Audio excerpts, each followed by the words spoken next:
Hola, ¿cómo están? Espero que le estés pasando bien. Vamos a seguir sabiendo que es conveniente manejar todo el contenido de la materia en una visión global pero completa. Esto ayuda a que nos sintamos más seguros en el momento del examen, además de aumentar las probabilidades de rendir bien. Pasemos ahora a los artículos 14 a 20, que son expresión del constitucionalismo liberal, a excepción del 14 bis, producto del constitucionalismo social. El artículo 14 enumera los principales derechos civiles de todos los habitantes. Estos son trabajar y ejercer toda industria lícita, navegar y comerciar, peticionar a las autoridades, entrar, permanecer, transitar y salir del territorio argentino, publicar sus ideas por la prensa, usar y disponer de su propiedad, asociarse con fines útiles, profesar libremente su culto, enseñar y aprender. Estos derechos son gozados por todos los habitantes del país, es decir, nacionales y extranjeros, que residen en el territorio de la República con intención de permanecer en el país, pero no se incluiría a los extranjeros que ingresaron clandestinamente. Los derechos no son absolutos y pueden ser gozados de acuerdo a las leyes que reglamenten su ejercicio. Otro artículo muy importante es el 14 bis, incorporado con la reforma del 57, que consagra los derechos sociales. Este artículo consta básicamente de tres partes. La primera se refiere a los derechos del trabajador, la segunda a los gremios y la tercera a los beneficios de la seguridad social. Dentro de los derechos laborales encontramos los siguientes: condiciones dignas y equitativas de labor, jornada limitada, descanso y vacaciones pagas, retribución justa, salario mínimo vital y móvil, igual remuneración por igual tarea, participación en las ganancias de las empresas, protección contra el despido arbitrario, estabilidad del empleo público, organización sindical libre y democrática. En la segunda parte se garantiza a los gremios, concertar convenios colectivos de trabajo, recurrir a la conciliación y el arbitraje, el derecho de huelga. La tercera parte del 14 bis contempla los beneficios de la seguridad social. Esto implica el seguro social obligatorio, jubilación y pensiones móviles, la protección de la familia, la defensa del bien de familia, la compensación económica familiar, el acceso a una vivienda digna. Por el artículo 15 queda abolida la esclavitud en la República Argentina. Esto es congruente con los principios del preámbulo, la igualdad ante la ley del artículo 16 y actualmente con otras muchas disposiciones. El artículo 16 trata sobre la llamada igualdad formal ante la ley. No se admiten prerrogativas de sangre ni de nacimiento, no hay fueros personales ni títulos de nobleza. La idoneidad es la condición para la admisión en los empleos. La igualdad es la base del impuesto y de las cargas públicas. El artículo 17 contempla el derecho a la propiedad. Este es un artículo de marcado corte liberal. Establece que ningún habitante de la nación puede ser privado de ella sino en virtud de sentencia fundada en ley.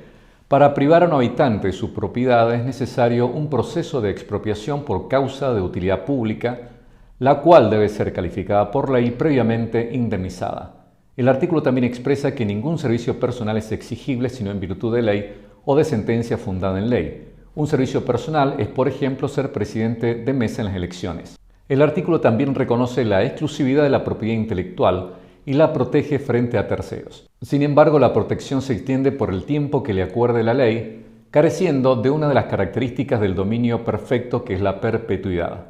También queda prohibida la confiscación de bienes.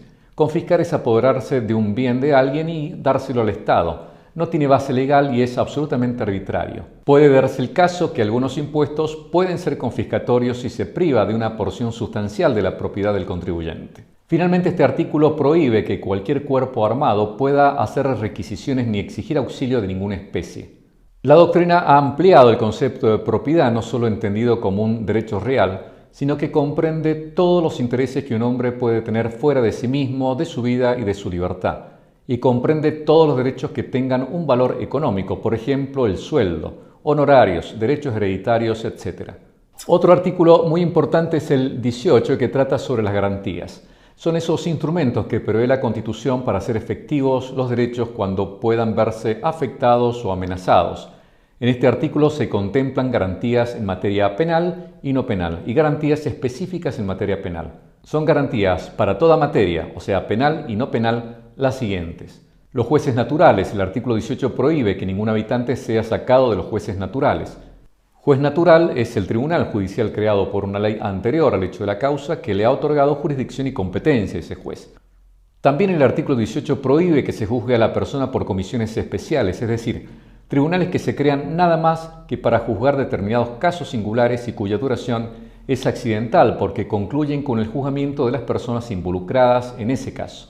Otra garantía es la inmunidad de declaración, en cuanto nadie puede ser obligado a declarar contra sí mismo. La inmunidad de arresto, por la cual nadie puede ser arrestado sino en virtud de orden escrita de autoridad competente. Aunque la Constitución no lo dice, se entiende que la autoridad competente es el juez. El debido proceso, cuando el artículo expresa que es inviolable la defensa en juicio de la persona y de los derechos. La inviolabilidad del domicilio, de los papeles privados y de la correspondencia epistolar. Veamos ahora las garantías del artículo 18 en materia penal.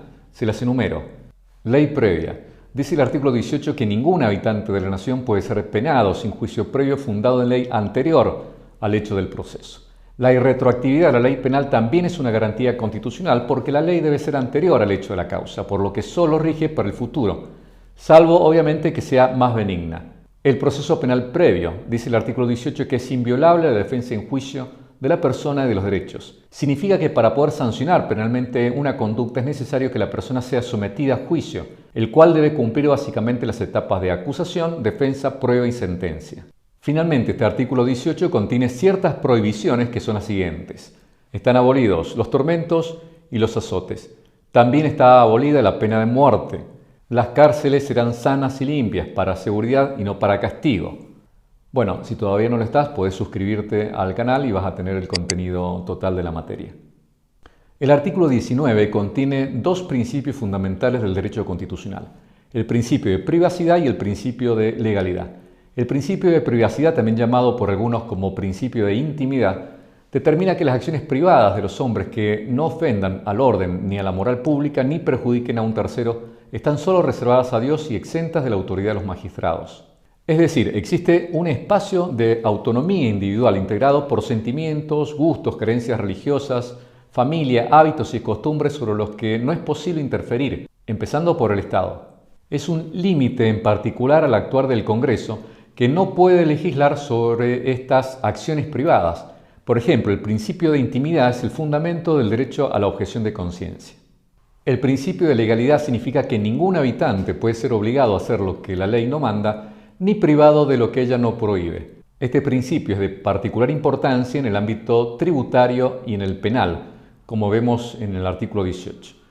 El artículo 20 contempla los derechos de los extranjeros. Este artículo, al estudiar, tenés que relacionarlo especialmente con el artículo 14 de los derechos civiles de todos los habitantes y el 16 del derecho a la igualdad. El 20 dice que los extranjeros gozan en el territorio de la nación de los mismos derechos civiles de los ciudadanos. No gozan en principio los derechos políticos, como votar y ser elegidos para cargos públicos. La doctrina entiende que la igualdad de derechos se refiere solo a los extranjeros que han ingresado legalmente al país, aunque resulta lógico pensar que al menos, si son ilegales, tienen derecho de defensa y garantías procesales ante la orden de expulsión. No están obligados a admitir la ciudadanía ni a pagar contribuciones forzosas extraordinarias, es decir, por el solo hecho de ser extranjeros. El artículo también dispone que los extranjeros obtienen nacionalización residiendo 2 años continuos en la nación, aunque la autoridad puede acortar ese término a favor del extranjero que lo solicite, alegando y probando servicios a la República, como por ejemplo haber asistido en acciones de guerra a la nación o haber establecido en el país una industria. Bueno, dejamos acá. En otro video seguimos desde el artículo 21 al 35. Así terminaríamos con la parte dogmática de la Constitución Histórica del 53-60. La reforma del 94 incorporó a la parte dogmática el capítulo 2, los nuevos derechos y garantías, que van del artículo 36 al 43, que lo vamos a ver en otro video. Espero te haya sido útil. Seguimos en contacto y nos estamos viendo. Chao.